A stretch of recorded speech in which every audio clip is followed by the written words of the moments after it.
On this Tuesday edition of the OFN Today, Dave Cokin of Covers.com and I will recap the weekend in pro and college football with the latest action, headlines, injury updates, and more, including an early look ahead at next week's key games.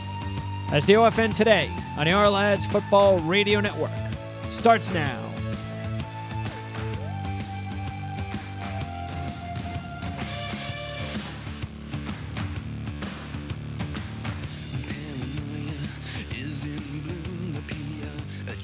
All right, it's Tuesday, October 23rd, 2018. I'm Greg DePalma. Thanks for tuning in to the OFN Today. The OFN Today is brought to you by OurLads.com with the best pro and college football depth charts on the net. RotoExperts.com for great in-depth fantasy analysis and insights from Scott Engel and his team. And Covers.com featuring live score, stats, and odds. Considered the most convenient and entertaining source for sports news and facts with over 45 million visits a year. All right, Scott, who is usually on every Tuesday to talk fantasy football, will return on Thursday. So maybe that'll give us an opportunity for, I guess, a start and sit segment. Normally it's free agency, but by Thursday we'll already be into next week in the NFL. So that should be a different format. Again, looking forward to talking some fantasy football with Scott. And also Bill Huber will join us on that show with Ted Savransky from Covers.com. Bill Huber covers the Green Bay Packers. Big game for the Pack as they take on the undefeated Rams this week. All right, so let's get right to it. And Dave, another big week in the NFL and college football ended last night with Atlanta and the Giants. And Atlanta, I guess, still has hope. Even though they have a bunch of injuries, and I only say they have hope, but realistically, it's not looking good for the Falcons once they start facing a better opponents. But they got the job done. And what was interesting about the game last night, of course, was how the game ended, as Atlanta was a 4-point favorite. And they had that lead up until very late, and the 2-point conversion changed a lot of money late last night. Yeah, it sure did. And that was good for the books. They did not have a great weekend, but getting the Giants in the under to cover last night certainly helped. And, you know, standalone Monday Night Football game gets a lot of action. So I think the bookmaker's probably smiling some today.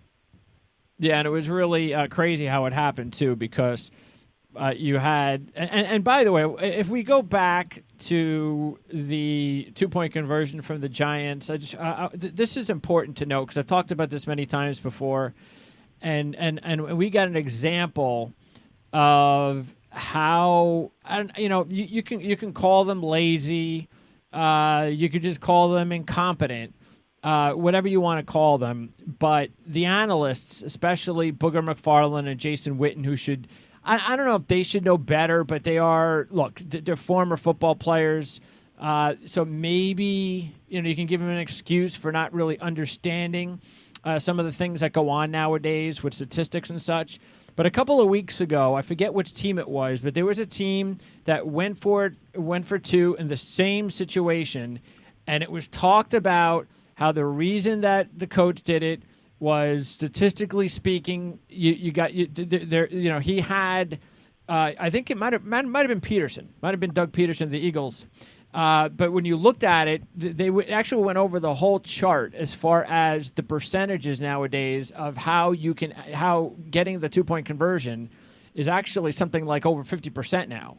And that if you do it there's actually a reason for it. Now you can say, You can say that, okay, I just didn't believe in that reason, or, you know, I can say that, look, I think he just shouldn't have gone for it for whatever reason, for another particular angle. But for all those analysts to just completely not get it and not know what's going on, what are you doing? I mean, this is your job. This is what you do as a Monday Night Football crew for one whole week. You have one job to prepare for one game and to make sure that these kind of things that are going around in the NFL, you are up on and you're educated on. And none of those three were educated on it, and it's an embarrassment.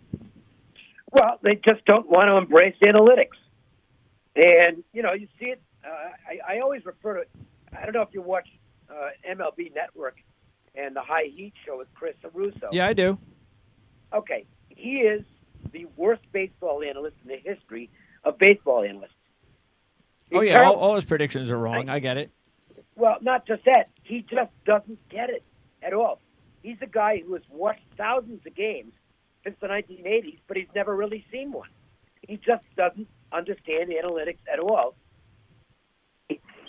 Continuously just deriding them. And the fact is that the analytics don't lie. Now, there are specific situations. You have to look at each thing individually. And I'll give you an example of why sometimes I don't agree with going for two, even when the math suggests it's the right idea. And Sure. I'll use the London game this weekend between the Chargers and Titans as an example. Now, from a math standpoint, from an analytics standpoint, the decision on the Titans to go for two made sense. But if you look at the game individually, forgetting the analytics for a moment and just looking at the game from an individual standpoint, it was a bad decision. And the reason for that is the Titans were dominating this football game. The Chargers were gassed. Tennessee had a huge edge in time of possession. They were in complete control in the second half. In that situation, you don't always have to go with the analytics. Okay, and in that situation, I'm going to go the other way. I'm going to take the extra point and go to overtime because I've got the better team on the field that day.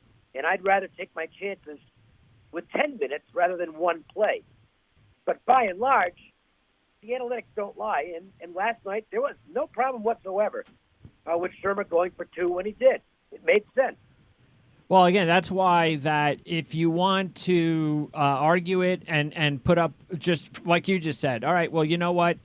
Let's explain to everybody why he went for two. Then fine, let's have this debate. Let's have this conversation. They had a few minutes. They could have looked smart to the national audience about why he went for two. Instead, they did the exact opposite. They were dumbfounded. They were speechless. They had never seen such a thing. How can you That's not a lack of research. Yes. How can you not go for the extra point here and cut it to 7?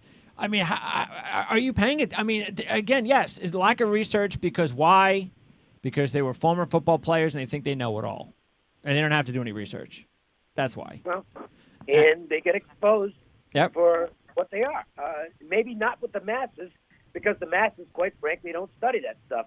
But with people who do, they come out looking foolish. Yeah.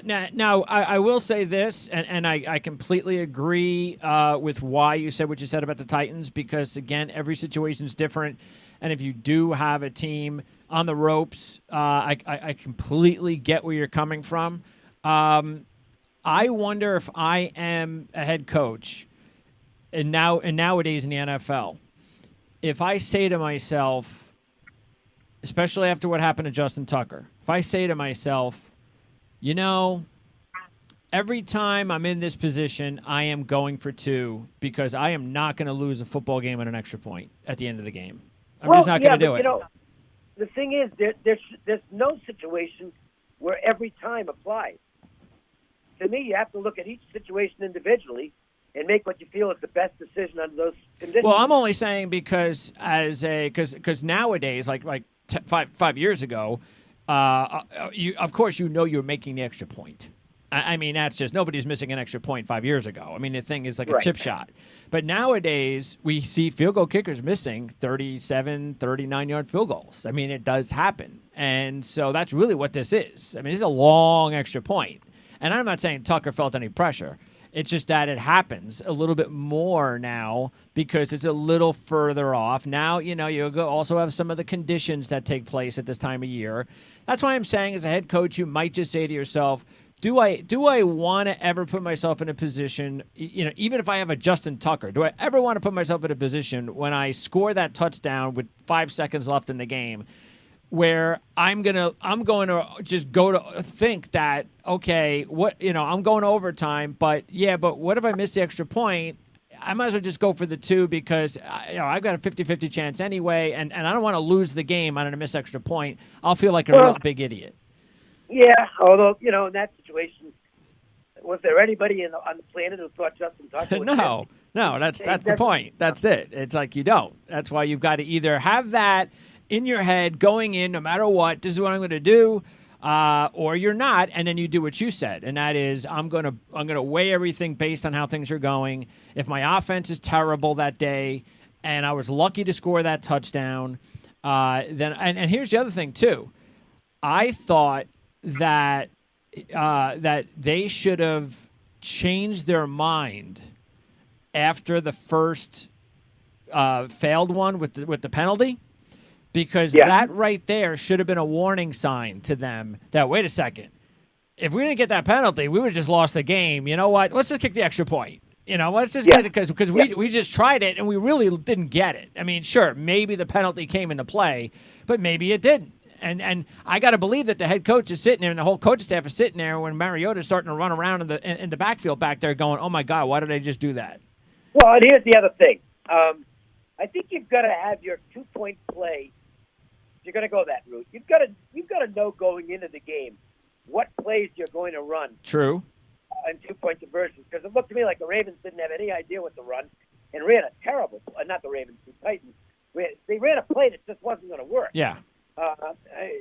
You can't just take a shot, well, we'll try this. You've got to have that best 2-point conversion attempt of the year all ready to go in your back pocket. Yes, I agree. Right. And then when you're doing regular 2-point conversions during the year, just do regular 2-point conversions. But you should always have one of these ingenious 2-point conversions in the back pocket for these situations at the end of the game when it means win or loss.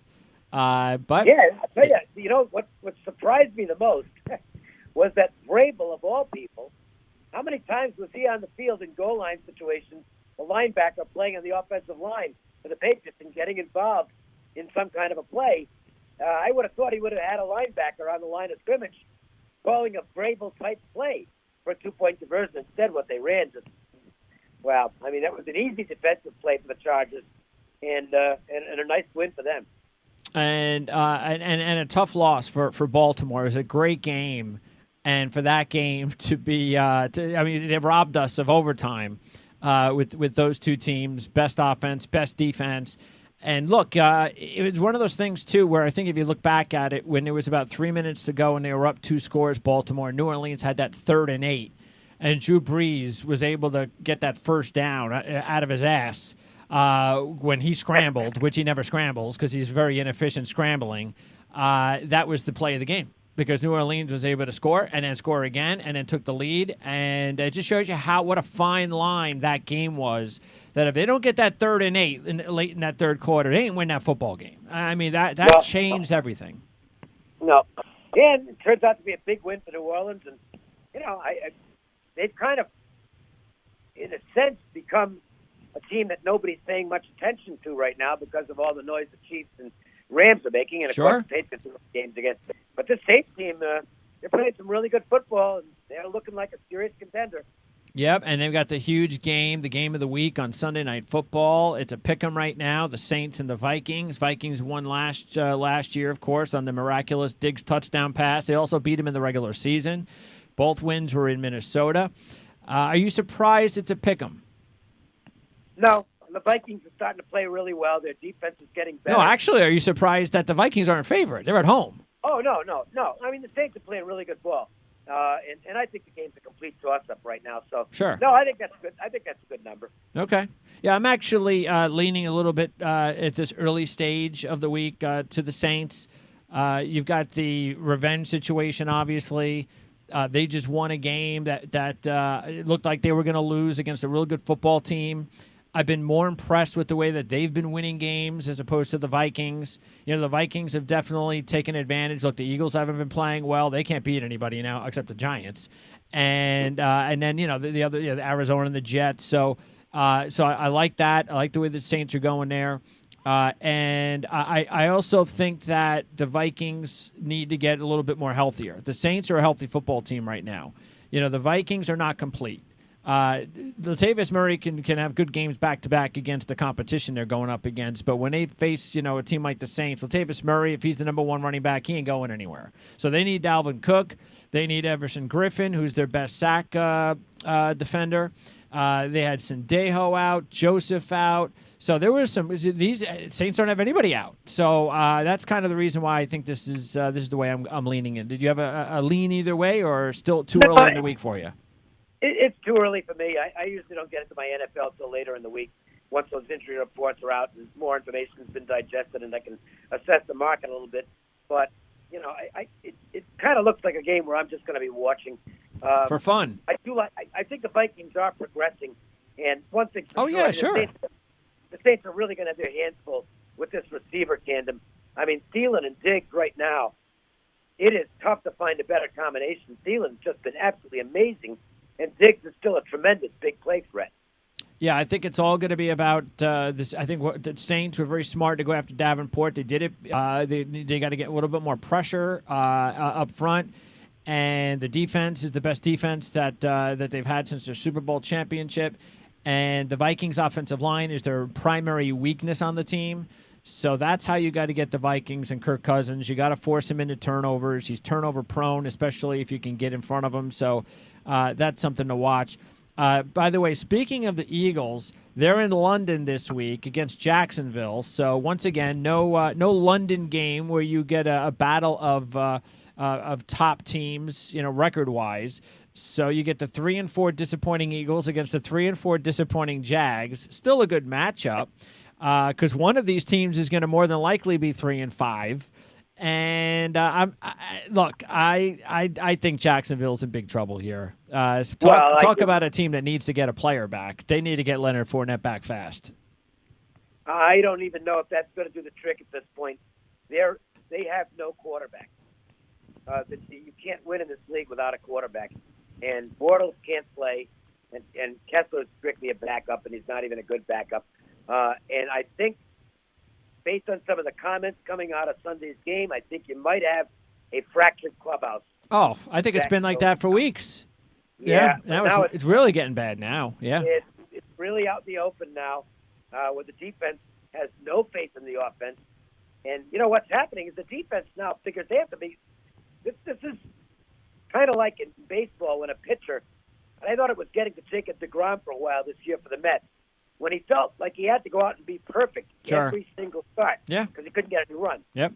That's kind of the way it is for the Jacksonville defense right now. Yep. They're kind of feeling like they have to be perfect on every play. And what's happening is that it's causing them to make mistakes defensively because they've got so much of a burden on them right now. I don't know what the Jaguars do because how do you trade for a quarterback in this league? Too late.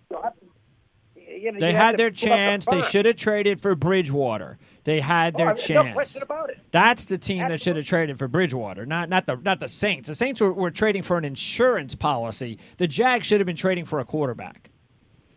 Yeah, and they didn't. And look, they for some reason they even gave Bortles an extension.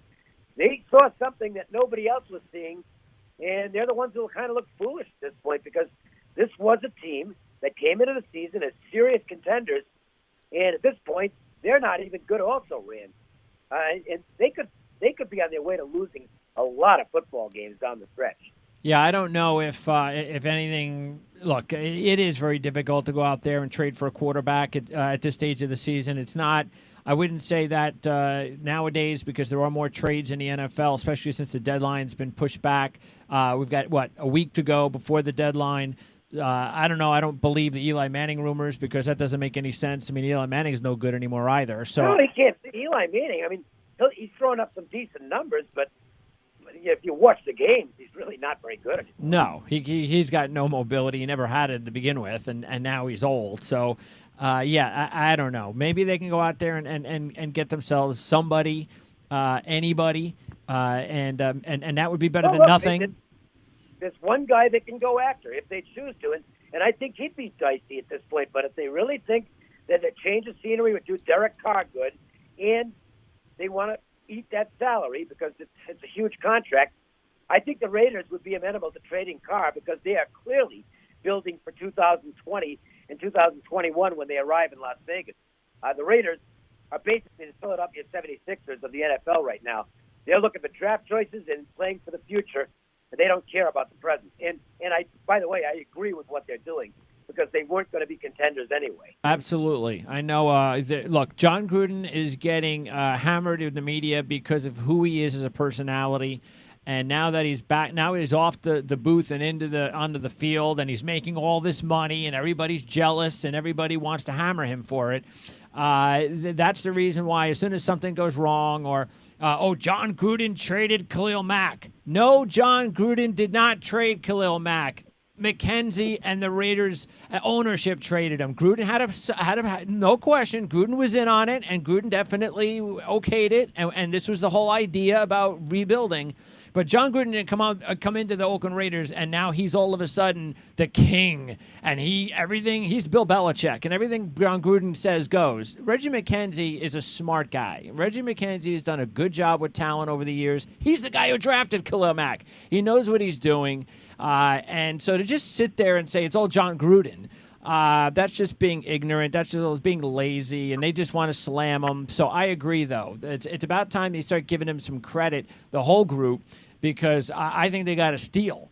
Amari Cooper is not worth first-round draft pick. I mean, has anybody watched Amari Cooper the last 2 years? I mean, where are they getting a first-round draft pick? I mean, seriously, anybody that gets drafted, as we know in history, where they get drafted in that slot situation, they never get the same thing in return. If it's a second rounder, they usually get a fourth rounder or a fifth rounder. That's the thing. Yeah. Here's the thing on it. I think Amari Cooper can still be a top flight receiver. A tremendously talented guy, and he's got some great years in front of him. So I like the pickup for the Cowboys, but Jerry Jones basically outbid himself. Yeah. Because from what I have no reason to believe this is false information. What we're hearing, the best that they were getting offered by anybody else was a third-round pick. Well, you don't offer a first if you can get a guy for a third. That's ridiculous. And it's going to be a pretty good first-round pick at that because the Cowboys aren't likely not going to be a playoff team. I mean, Oakland is just absolutely loaded with draft choices now. And, by the way, they've got a ton of salary cap flexibility coming up. No offense to the people in Oakland. They're not going to have a winner there for the next 2 years. When that team arrives in Las Vegas, watch out. They can be pretty good. Yeah, and that's why I think because McKenzie has done a good job as a talent evaluator, generally good job, then I think that what they're going to be able to do with all those draft picks is turn themselves franchise-wise. And this also depends on the quarterback situation and whether or not they do stick with Derek Carr or not.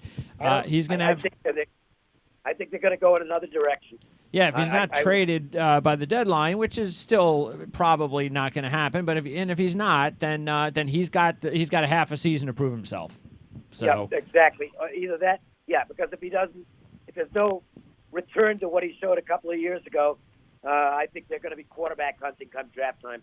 Yeah, and that the thing is though, and look, they're going to have so many draft picks now that they will have the ability to get whoever they want.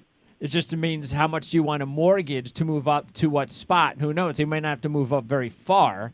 But look, Justin Herbert is going to be the clear number one quarterback. He might be the number one pick if he does come out this season from Oregon. If that's the guy they want, they'll be able to get him, and no other team will be able to outbid for his services. So that's the reason why things look like they could turn that quickly if they get the right franchise quarterback. Speaking of Herbert and Oregon, they were in Washington State last week and went over these odds the trends all last week about how Washington State was just the perfect choice in this game for all sorts of statistical reasons, trend reasons, and they were able to get it done. Look, it wasn't a surprise. Even if you threw out all the trends, after the Oregon-Washington game, having for them to go on the road was going to be a tough task. And you know who's the most underrated team maybe in college football is Washington State. Yeah, and the thing that Washington State will have to guard against is that was such a big event for them. ESPN Game Day there for the first time ever. I mean, it was just, that place was electric last week. I mean, the crowd, actually, it was so easy for them in the first half. They went flat in the second half. The crowd went flat, and so did Washington State. Ran out of gas. But I mean, the Cougars were just incredibly on fire coming into that game. They have to maintain that intensity to some extent, as they go on the road to face Stanford this weekend. They're better than Stanford. Yes. Western State is better than Stanford, but I'm a little worried about a letdown situation here for them because it won't be the same atmosphere as they had this past weekend in Pullman. Yeah, same thing. It would be difficult for them to go on the road and all of that. I think the good thing is that Stanford is just banged up right now, and they are a completely different team without Bryce Love. No, they're really not that good. This Stanford, it's pretty clear, this Stanford team was overrated coming into the season. It's not all Bryce Love. They've just got some weaknesses on this team. It's not one of David Shaw's better entries. And by the way, David Shaw still has those same ridiculously over-conservative tendencies. Yep. He almost blew the game this past weekend against Arizona State. Stanford's just not that good this year. Well, they're right now 3.5-point favorite at home against Washington State, and Washington State has beaten Stanford 2 out of the last 3. Also in the Pac-12, Utah had a big win over USC, and USC is just they're one banged up football team. Boy, are they ever! I mean, they may not even be able to start JT Daniels. He's a concussion protocol. If he doesn't go, they're going to go to a redshirt freshman with his first snaps of his career in Jack Sears. You've got Gustin out for the season, their top pass rusher. Cam Smith's been banged up and missing time. And they're a 6.5-point favorite at home against Arizona State, which was a nice story earlier in the year, but now things have kind of fallen apart. But, USC, it's going to be kind of hard for USC now to catch Utah with Utah all of a sudden getting hot. But, and this is going to be something, because I'm not sure people realize actually how big this Friday night game is against UCLA, that the Bruins are not out of winning the Pac-12 South. Yeah, I know. Well, they probably will be after this. I mean, Utah's really playing well right now. They look like they're the class of the WAC of the Pac-12. They made some mistakes early against USC, and they're down 14-0, and they just absolutely killed them. After that, I mean, it was an absolute mismatch on the field. This Utah team has put it together. Now that Huntley is back in form, I don't know if they're going to lose any more games in that conference this year. I think they're the best team in the league. Well, it probably will then end any sort of speculation on that after this week, because I don't. Colorado, unless they get Chenault back, they're not even relevant. And then UCLA is the game on Friday. And look, good for UCLA that they're starting to play better under Chip Kelly. It's not a surprise that Dorian Thompson-Robinson's been playing better every week. That's what you do when you stick the freshman in there and you go through the growing pains. He's starting to play better. Even Spate had a big game last week replacing him. So I expect the game to be a tough game. But, Utah's the better team. There ain't no question about that. I'm not giving UCLA too much credit for beating Arizona. And quite frankly, Kevin Sumlin probably lost the game with more bad coaching decisions. That is a hire that I think is going to go down as one of the worst we've seen in quite some time. He just wasn't the right choice for Arizona. He made a downward movement from Texas A&M, and he to me, he wasn't any kind of an upgrade from Rich Rod. And the ironic part of all this is now Rich Rod's kid is playing quarterback for Arizona. Yeah. We'll see if Tate comes back now that he's got a week to rest. Who knows? Arizona is going to be home against Oregon late on Saturday night. All right, and just wrapping it up, Michigan had a big win against another banged-up team, Michigan State. Look, as a Michigan fan, I'm overjoyed by what's going on. If this was a better Ohio State team, I would still feel that the inevitable was going to happen. But Ohio State, not a very good team. Kind of felt that going into the Purdue game. That's why they were my top double-digit upset play of the week. They came through for Michigan. I'm very pleased with what they're doing defensively, of course. But I also realize that they've look, winning the Big Ten is still going to be a big difference from being any sort of a competitive national championship team, which they're just not right now. No, but I think they are starting to look like the cream of that crop. It was only 21-7 against Michigan State, but I'm sure you watched the game, and they were way better than that. I mean, Michigan dominated that football game. That was a good performance on the road. Beat up or not, you go into East Lansing, and they just ate up that team, and they could have won the game by a lot more. So I think Harbaugh's got to be going in the right direction. And Michigan, Ohio State this year, the Wolverines look like they might be a little better team at this point. Ohio State's got some issues on defense, and I don't know if they can be fixed right now. All right, Dave, appreciate it. Enjoy the week, of course, with football. Things are getting really fun now as we head into November real soon. So one more show in October next week, and then believe it or not, we're in November. Unbelievable. Thanks, Dave. See you, Greg. All right, that's Dave Cokin, and you can check out Dave on Twitter at Dave Cokin for any personal service inquiries by email. You can email Dave at Cokin at cox.net. You could also purchase a package at smokeandcokin.com. So Dave Cokin from covers.com here every Tuesday. And again, Scott will be joining us on Thursday, along with our special guest, Bill Huber, talking Packers football, along with Ted Zavransky from covers.com. Tomorrow, it's Mark Lawrence from covers.com, and we'll start with our picks of the week in college and pro football. Justin Grasso will join us to talk Eagles football as the Eagles have the game in London against Jacksonville. And in our college football show on Thursday with Mitch Light from Athlon, our special guest will be Anthony Dasher talking Georgia football as Georgia takes on Florida. And I know I've already heard that it doesn't look like Georgia is going to make any quarterback changes, and I don't know. I don't know what to think about that other than Kirby Smart is still a pretty young head coach, and he's still only been around there for a few years. He's the defensive head coach. I don't know. I mean, you would think that after what happened in the national championship game last year to him, to his mentor, that he would be a little bit more open to making a decision to go to a freshman quarterback. I get the fact that the kid Fields hasn't really thrown the ball a whole lot. He's done a lot more running than he has throwing. I think he's thrown like 25 passes or something. But he's pretty much been in easy situations.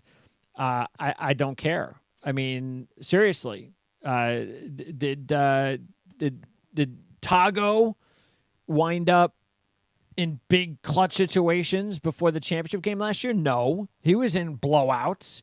Come on. Alabama, they were easily winning games last year. Of course, they didn't. They had a couple of bad, they had the issues last year, but in those games that they lost, they didn't throw him in to try to save the day, and he failed. So, now look, maybe it's a smokescreen. Maybe it's a smokescreen.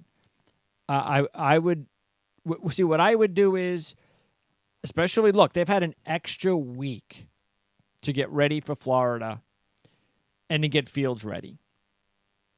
And what I would do is I would have definitely given Fields more prep time with the first team over these 2 weeks.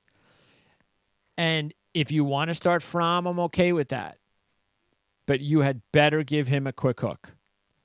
If you lose the football game to Florida because you waited too long or never took out Fromm, and you lose because the offense is not generating enough points, or Fromm's making too many mistakes again, you're going to lose the football game, and you're more than likely your chances of an SEC championship and a national championship.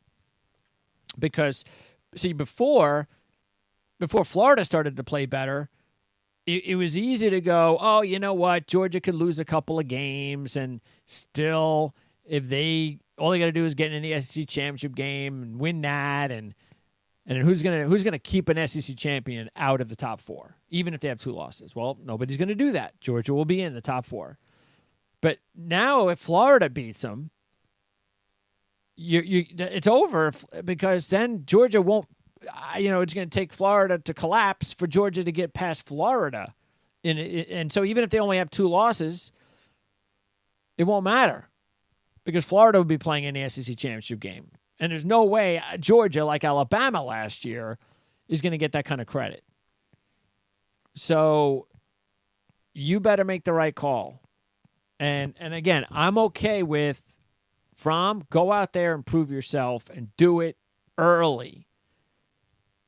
And to me, all the kind of evidence I would need would be what we saw in I think it was the first or second drive against LSU, where he misses the receiver wide open for a touchdown. As soon as that, if he does anything even remotely like that in this game, I would take him out.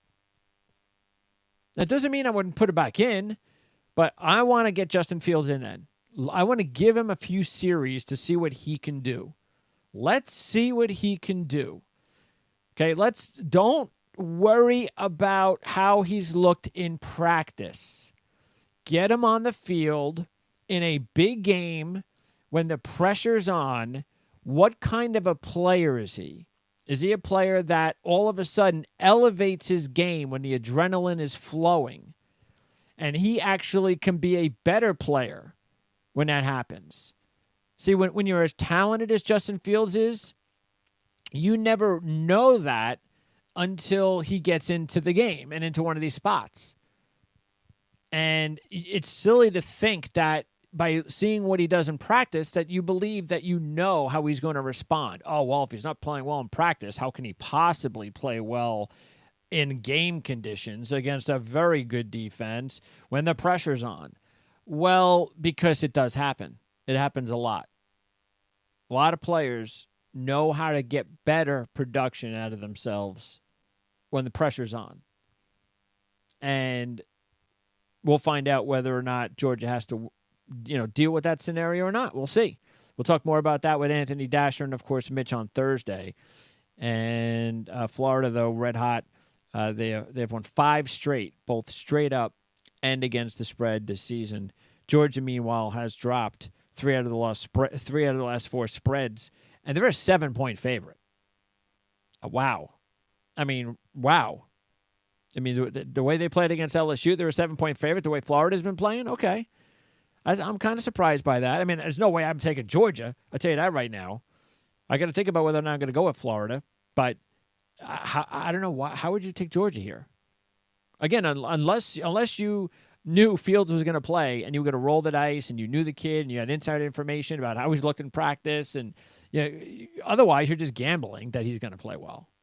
And I'm not guaranteeing that if the kid plays, he's going to play well, but you try it. But is it worth wagering on the Bulldogs in that scenario? I wouldn't wager on Jake Fromm right now, and I couldn't justify it with Justin Fields unless he goes out there and proves it. And you know what? Georgia, Florida, they're not alone in the SEC East. They're tied with Kentucky. Next week, Georgia goes to Kentucky. So the Wildcats need to make sure that they don't slip up at Missouri. Matter of fact, I like the Wildcats in that one. They're getting 7 at Missouri. Tigers haven't even won an SEC game. And they're a 7-point favorite against the team that's in first place right now in the SEC East. In the same division Missouri's in. Now, Manuel Hall, their top receiver, has been out the last few weeks. That would still be a big loss if he wasn't available. Keep an eye on Snell, of course. He's dealing with a foot injury, too, because he needs to be 100% because quarterback play at Kentucky has not looked good at all the last few games. All right, so we'll talk more about that Michigan game as the Michigan game, the Ohio State game actually a little bit. We've got our couple shows, but definitely the college football show with Mitch. We'll get into that. Speaking of the Big Ten, Penn State, Iowa's in a big game this week. And the Hawkeyes are really playing their best football of the year. They've won their last 3 by a 113-47 margin. Keep an eye on Penn State injuries, Juwan Johnson and Sharif Miller. So we'll know more about their status later in the week. And but Penn State's a 5.5-point favorite against Iowa. I like Iowa in that one because that I tell you what, Penn State is they still have a chance. Penn State, even though believe it or not, they've got the 2 losses, but they still have a chance. Penn State in the Big Ten.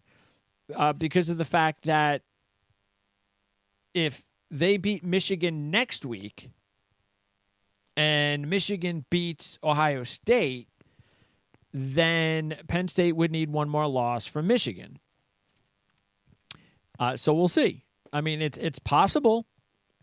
Last week Penn State didn't think they had a shot. Now it's a little bit more possible for Penn State to win a Big Ten championship, but it won't happen if they can't beat Iowa. Of course, they're in different divisions, but Iowa, Wisconsin, Northwestern, and Purdue battling it out in the West. Northwestern and Wisconsin this week. You've got Northwestern leading Iowa, Purdue, Wisconsin by a half a game in the West. Of course, Northwestern's already beaten Purdue. They'll take on Notre Dame next week, Northwestern. Then they play at Iowa. Purdue, meanwhile, is at Michigan State this week. And by the way, Purdue's an underdog. I have no idea why. I guess, is it, I don't know, history? Or which I guess it shouldn't be, except for I know that since, 2015 through 2007, because that's the last time these two teams have played, 2015, Michigan State has beaten Purdue 7 straight times. But I don't care about that. They haven't played for a few years. This is a completely different Purdue team, a completely different Purdue coach, a completely different situation in Michigan State. I mean, they are one banged-up football team. I mean, Lewerke right now is still dealing with a shoulder injury. They don't even know if he's going to play in this game, and they're still a 2-point favorite. Felton Davis has the Achilles injury. See, this is why I wasn't as impressed as Dave about Michigan's win. Because what was Michigan State going to do offensively? I mean, L.J. Scott came back. Okay, very good. But that's it. L.J. Scott came back. Lewerke couldn't do anything, 5 of 25, and that wasn't all because of Michigan's defense. They didn't even have Rashawn Gary available. That was because of the shoulder injury. That's because Felton Davis went out late in the second half, who only happens to be their best player on the team. And now he's out for the year. No team has more injuries in the Big Ten than Michigan State. And unless you think Purdue is going to have a big hangover, they are the better team. So you don't want to make Purdue the favorite? Fine, I'm happy about that. I'll take Purdue. So those are some big games in the Big Ten coming up this week. In the ACC, the rivalry that used to be real big, Clemson and Florida State, but now it's not so much. Clemson's a 14-point favorite in this one on the road. A lot of other big games, important games, as far as what's going to happen in the Coastal Division. And that starts Friday.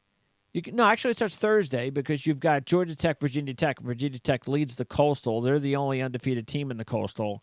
So Virginia Tech's got a half-game lead on Virginia and a one-game lead on Miami and Pitt. And Virginia Tech will host Georgia Tech on Thursday. I'm surprised they're only a 3.5-point favorite in that one. Even though Jackson's out, Virginia Tech is the better team than Georgia Tech. Miami, Boston College, big game on Friday. First meeting since 2012. Both really, if you look at this, even though Boston College realistically isn't going to catch Clemson, they really won't if they lose this game. See, if they can beat Miami, then they can hang in there for a possible huge showdown at home against Clemson a couple of weeks later. The problem is the next 3 opponents for Boston College are Miami, Virginia Tech, and then Clemson. And they better get A.J. Dillon back, or else they may not win any of those games. So those are some of the other big games in the ACC this week. In the Pac-12, we went over some of the top ones. Colorado does host Oregon State, and Washington is at Cal, and a couple of other important games in the Pac-12. In the Big 12, you have Texas Tech at Iowa State's actually an important game because Iowa State should not be counted out. Remember, there's no division split in college footballs in the Big 12. So all a team like Iowa State has to do is find their way to second place. And that becomes more possible based on the fact that now that if you take a look at the rest of their schedule, they're going to be favored in 4 of their last 5 games. The only game they won't be favored in will be Texas in a few weeks. So if they can win that game and everybody can kind of beat up on each other, and Iowa State, of course, they'd have to run the table, then they can get into a tiebreaker situation. And look, I mean, wins over Texas and West Virginia will go a long way towards possibly getting them in the championship game. So they're not even out of it yet. Texas Tech is not out of it either. Texas Tech is in a better position than Iowa State. And Iowa State's a 4.5-point favorite in this one. but getting Bowman back is going to be big for Texas Tech. No way do I think the Red Raiders win this game without getting their quarterback back and healthy in this game. So Texas Tech also big situation for them. Next week they host Oklahoma, and then after that they're at home against Texas. So even Texas Tech has a shot at the Big 12 championship game. Oklahoma, meanwhile, will host Kansas State. Texas is only a 3-point favorite at Oklahoma State. That one will be a Saturday night game. Ellinger looks like he might be returning in that game for Texas at quarterback. In the AAC, you have SMU hosting Cincinnati, and all of a sudden, SMU has a shot in the AAC West. They're a game behind Houston. They get Houston next week at home. So if they can upset Cincinnati on Saturday, then we've got a nice little game next week with SMU and Houston, because those are the only – Houston is going to win the West unless something happens with SMU. And that would start, of course, with SMU upsetting Cincinnati. Then we got a game. But other than that, as long as Houston beats SMU and doesn't get into a tiebreaker, of course, if they lose to SMU, then Houston, that's it. Houston's going to wind up in the AAC championship game. The battle's in the East, because that's where you have Cincinnati and South Florida and Central Florida and Temple. By the way, undefeated South Florida at Houston. Houston's a 7.5-point favorite in that game, and they should be. Houston's a better team than South Florida. And Navy, by the way, they're going to be taking on Notre Dame this week. It's always nice to get those two teams up against each other, even though Notre Dame's won 6 out of 7, but they've been close the last several years.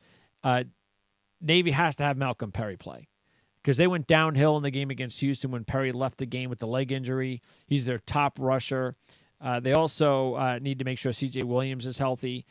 Navy is not as deep as they have been in the past. So you lose guys like Perry and Williams, it's they got no chance. No chance at all against Notre Dame. Not even sure they're going to have a chance if they get those guys in the game. But I think they will, actually. I think Navy will have a shot to hang with Notre Dame for at least 3 quarters. And make it a 4-quarter game. And why shouldn't I? I mean, Notre Dame struggled against Ball State, even though I know they didn't have the same talent in the game, but they just struggled against Pitt. So Notre Dame is struggleable. And even Virginia Tech with their backup quarterback situation, that game had some moments early until Notre Dame blew them out late. So I think Navy can hang in there with Notre Dame as long as Perry is healthy. And he's the main player for Navy. In the Conference USA, FAU looks like it's not going to follow up their big season last season. Even though they've won 10 straight games at home under Kiffin, they get Louisiana Tech at home this week. They're going to have to definitely win this week and then beat FIU next week on the road. Problem is Chris Robeson, the quarterback, has not – he's coming to a 4-interception game. That's been a big issue for FAU this year, is their quarterback play. And then you throw in the fact that Aziz Al-Shahir is now out for the season for the Owls. He's their best defender, has been the last couple of years. Even their top receiver, Javon Durante, is hurt. So they've got some issues, FAU. Therefore, things have opened up a little bit for other teams. Middle Tennessee is just a half game back of FIU, tied with Marshall for second place in the East. We've liked FIU most of the season. FIU, we do think they're the team to beat as far as the East is concerned. We think it'll be FIU and UAB in the championship game. UAB we liked a lot last week. They came through for us against North Texas. UAB will take on winless UTEP this week. So I still think we're going to get an FIU UAB championship game. FIU a half game up on both Marshall and Middle Tennessee State. They beat the Raiders. They will take on Marshall at home, last game of the season. Maybe that does decide the East in the Conference USA. In the Mountain West, we'll have our Mountain West Conference show with Robert Gagliardi on Wednesday. That's tomorrow, and we'll update everything going on there. Of course, last week's key results. This week, you got Boise Air Force. That's a big game for Boise. And you've got another big game is Hawaii at Fresno. In the West, Fresno 3-0, Hawaii 3-1. But by the way, Fresno's a 23-point favorite in that game. San Diego State at Nevada. That is in the West. And I think Nevada might be looking at a big win there.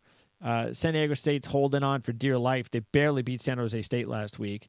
And Utah State's a heavy favorite. Again, we've been saying this for weeks. Utah State's the class of the mountain, and still looking like Utah State and Fresno State will be the championship game in the Mountain West. But we'll talk all about that with Robert Gagliardi on the Mountain West Conference show tomorrow. In the MAC, Western Michigan's looking real good in the West. The big game in that division might be late November, final game of the regular season, Western Michigan hosting Northern Illinois. But Western Michigan has won 6 straight games, and they'll probably take on Buffalo. Big game will be on next Tuesday for the Eastern Division. Buffalo will take on Miami. Buffalo's 4-0, Miami 3-1. So we'll talk about that game on Thursday's show at Mitts Light.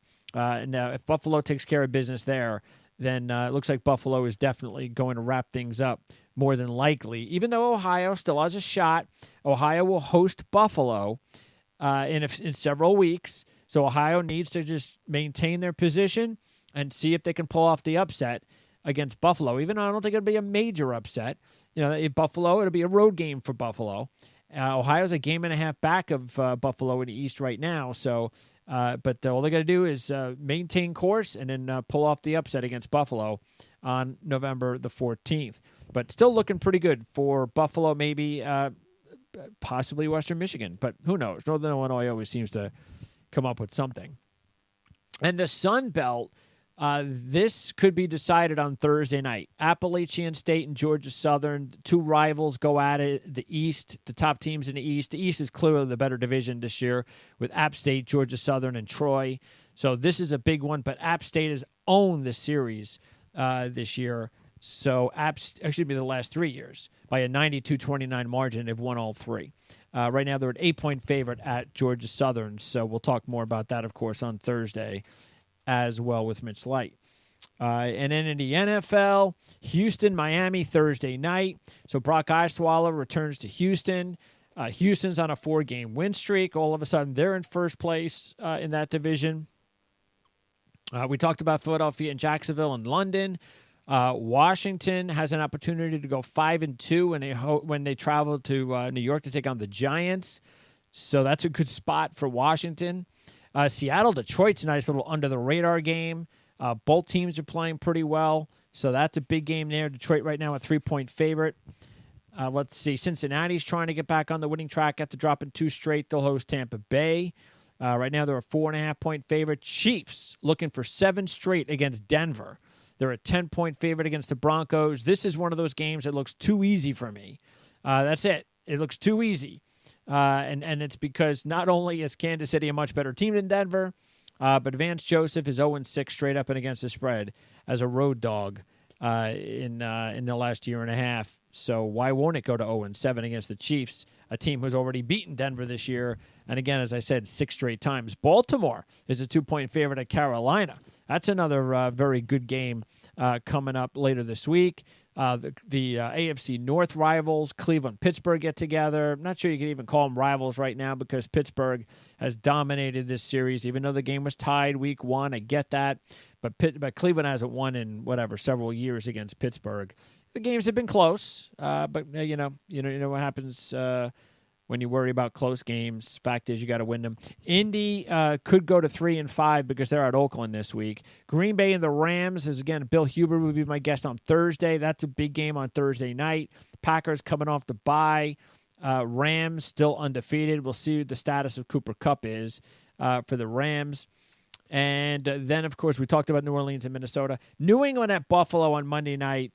Looking forward to that one. Buffalo getting a Monday night game. Good for them. Patriots a 14-point favorite. Look, and Thurman Thomas has the Hall of Fame ceremony. Even though they're a 14-point favorite, I say to myself, that game also looks too easy. Remember this past week, we had one of our top picks, the Colts, because why? Well, because Buffalo was starting Derek Anderson. So I'm not sure why I would change my mind. I don't care. They're hosting. The fact is that Buffalo is taking on the Patriots with Derek Anderson. Come on. All right, that's going to wrap it up. Make sure to follow us on Twitter at PrimeSN for show updates, post comments, or questions there as well. Go to ourlads.com for the best pro and college football depth charts in the industry. For Dave Cokin from Covers.com, I'm Greg DePalma. Thanks for listening to the OFN Today on the Our Lads Football Radio Network. You know the drill. Alpha, Mike, Foxtrot.